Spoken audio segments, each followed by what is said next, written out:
My first idea is to understand your organizational culture. To me, organizational culture is really, really important, and it juices me to talk about organizational culture. It's about the values of our organization. It's about our relationships with people.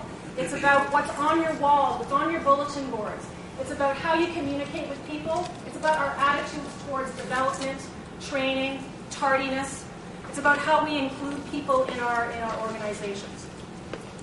So how does that relate to hiring?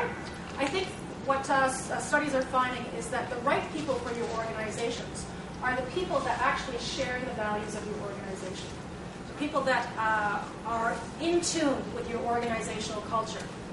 So how are you supposed to know who the right person is if you don't know what your organizational culture is? So my idea here is to step back and look in at your organizational culture and really get an understanding of what the values of your organization are and what makes everything work. How do you do things around where you work? What's your organizational culture? My good idea number 2 is to engage your staff team in the hiring process. And there's lots of different ways you can do that.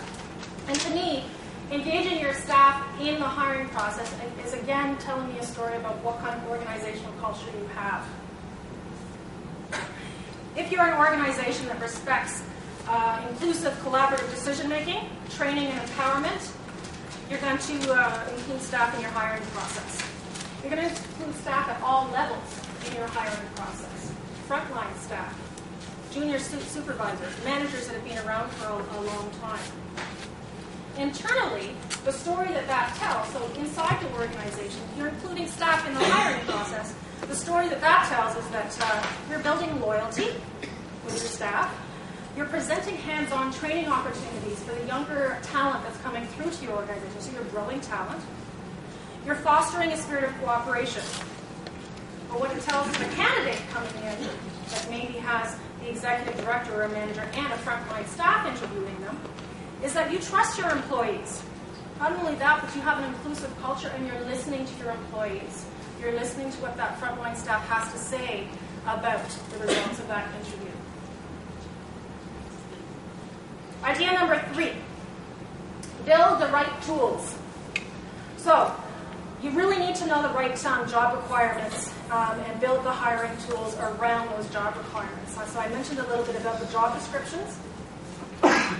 When you're building your tools, the key to this, I think, is to look where the information is coming from. So how are you gathering your information to build these tools? And again, I'm going to suggest that you gather the information from your staff. The job description example is an idea. You're surveying your staff. Is this job description current? Do we need to change this job description? Because who else knows better than the people that are either 1, doing similar jobs, or 2, reporting to that position? The other way is through that survey that I mentioned.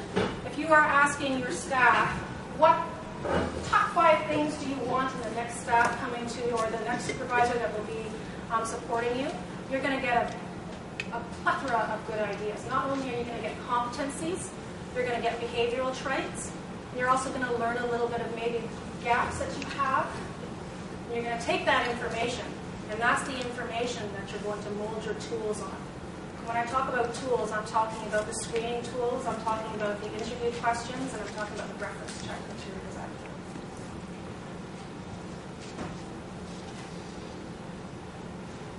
Good idea number 4. This is one of my favorites. Paying attention to the gaps and the guts. I love it because it makes people feel uncomfortable when I start talking about gut. Gaps. So we're going to assume that we've done our due diligence and we've built our tools and we're looking at all that objective data very, very clearly. But now we're not going to, well, I'm going to assume that you're not going to find that perfect candidate. I hope you do, but chances are that you're not going to find the most perfect candidate for your job, that perfect candidate that was described by your staff. So now what we have left with doing is finding out about those gaps. And there's 2 types of gaps that can be present. 1 in values. Is there a gap in the individual's values versus the organizational values? And 2 is the competencies. Is there a gap in the skills that you require to get the job done versus the skills of that candidate who's bringing into the arena? Gut.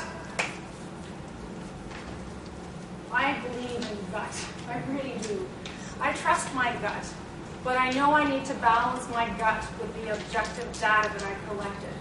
So for sure, everybody needs to collect objective data through your tools and do your due diligence that way. But I'm suggesting that you take your gut and your objective data and you marry the two. See, maybe that's about the relationship looking for you. Last idea, good idea number 5. Dig the well before you get thirsty. Always be on the lookout for top talent. So this is a mindset thing. So again, just a reality check in terms of our nonprofit talent pool. It's getting competitive out there, especially for the senior management jobs or for the senior positions in the organization. As our baby boomers are retiring, we really don't have a lot of talent to draw. We have talent in Toronto. That's not what I'm saying. What we need to do is make sure that our recruiting efforts are parallel enough to attract the talent appropriate to our organization. We're in competition for talent as baby boomers are retiring. And that parallels our corporate sector as well. So what I'm suggesting for this one is, what if we created a culture within our organization that we were all top talent team builders?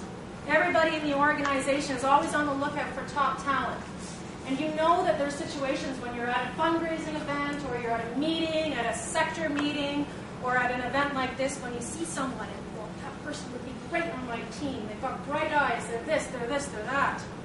So what are you going to do? You're going to grab your card, and then you're intentionally going to create things like talent databases. You know, it sounds so corporate, but what I'm actually saying is that you're actually going to engage the people that you're finding through your walks and your events, and engage them through newsletters or through soliciting advice off them if they're in your sector, through inviting them to your events, and then when there is an opening, personally inviting that person to apply. That doesn't mean that they're guaranteed to get the job, but what you're doing is you're creating a pool, a larger pool of talented candidates that can be applied for your positions.